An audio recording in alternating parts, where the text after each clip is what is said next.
জলপাইগুড়ি ঠান্ডাকে হার মানালো এবার কলকাতার ঠান্ডা। হ্যালো, আমি নিশা, কলকাতাতে আমি রেন্ট। এখন কলকাতাতে ঠান্ডা পুরো জমে গেছে। এখানে এখন টেম্পারেচার প্রায় 10 থেকে 15 ডিগ্রি। আর এই ঠান্ডায় সকালে কম্বল ছেড়ে বেরোতে মন একদমই রাতের কথা তো বলতেই নেই। এই ঠান্ডা জলে রান্না করতে গিয়ে আমার হাত একদম নাম হয়ে যাচ্ছে। রাতের দিকে বেশি কষ্ট। আজকে ভেবেছিলাম পেঁপে দিয়ে ডাল বানাবো, সেজন্য বাজার থেকে একটা পেঁপে কিনে এনেছি।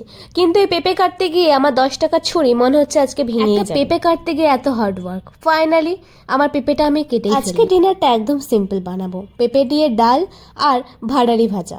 বাই দ্য ওয়ে, তোমরা কে কে ভাড়ালি খেতে ভালোবাসো কমেন্টে। এখন আমি সবকিছু রেডি করে নিচ্ছি। এখানে আমি ডাল নিয়ে নিয়েছি, সেগুলোকে ভালো করে পরিষ্কার করে এবার আমি চাপিয়ে দিলাম ডালটাকে প্রেসার। এত ঠান্ডার মধ্যে রাতে রান্না করা সত্যি খুব ডিফিকাল্ট হয়ে যাচ্ছে। জলগুলো এতটাই ঠান্ডা যে জলে হাত দেওয়া যাচ্ছে না। কিন্তু কতদিনই বা বাইরের খাবার খাওয়া যায় বলুন?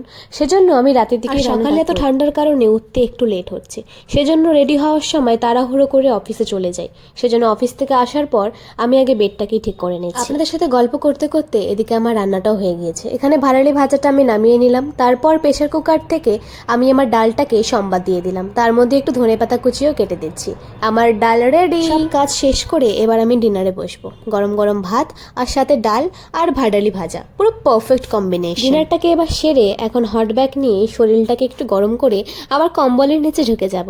এই ঠান্ডায় এতটুকুই শান্তি।